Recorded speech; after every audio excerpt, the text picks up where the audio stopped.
I think what I'm most proud of in my legal career is that I always managed to keep separate the what that I did from the who that I was. I have always been able to bring my authentic self into my work and into every situation that I was present for. I drove a cab while I was in law school. I was a substitute teacher my second year when I was a 2L. I worked full-time, went to school full-time. The peril of this journey is that many families break up. Many families don't survive.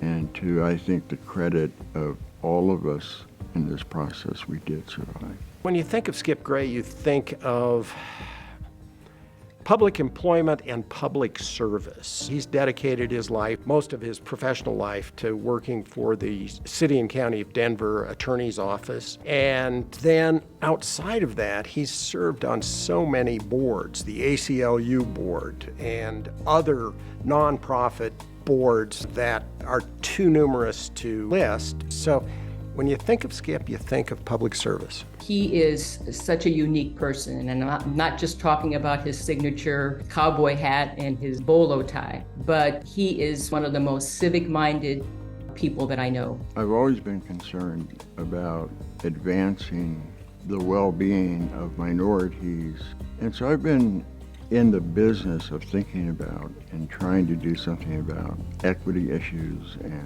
diversity issues for quite some time. One cause that is very, very dear to his heart is the diversity and inclusiveness in the legal profession. And I know he's worked many years with the Center for Legal Inclusiveness to advance that cause. I'm a lifetime member of the Sam Cary Bar Association. We have really been a force for bringing to the attention the lack of advancement of black attorneys in a number of the law firms. Many of those lawyers are now referred to by Judge Gary Jackson as the elders. And it is a label that I take with pride, as I know Skip does. Not only does it signify a certain degree of wisdom that we've gained over the years, but the many challenges that lawyers of color faced back then in a world that was not always welcoming.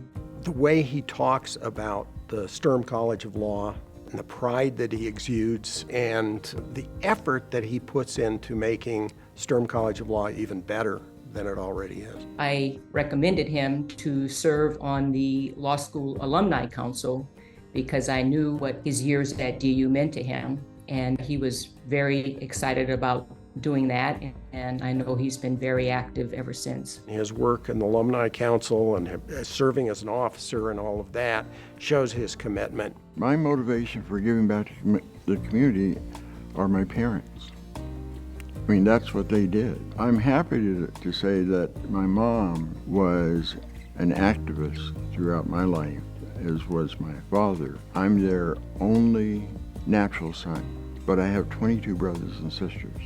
And that's because they had a commitment to foster children, and especially to black male children, to give them a firm home foundation. He achieved the success in his life on his own terms and in his own unique way. Whether he was working at Holland and Hart or for the City and County of Denver, he was his own distinct person. And I think that's important, that people understand that you can have a very successful legal career, but do it the way you want to do it.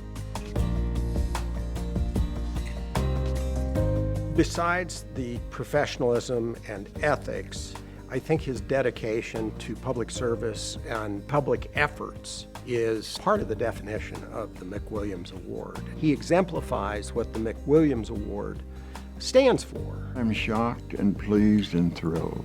The many years I've known you, I get kind of teary-eyed, but I'm so excited that your accomplishments are being celebrated in this fashion through Law Stars. Skip, we've known each other for a long time, probably know more about each other than we probably should.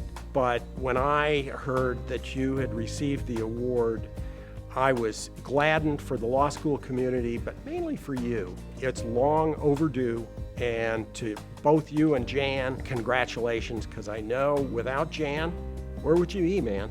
It's a measure of being able to tell, especially law students, Everybody puts their pants on one leg at a time, the same way you do, the same way I do.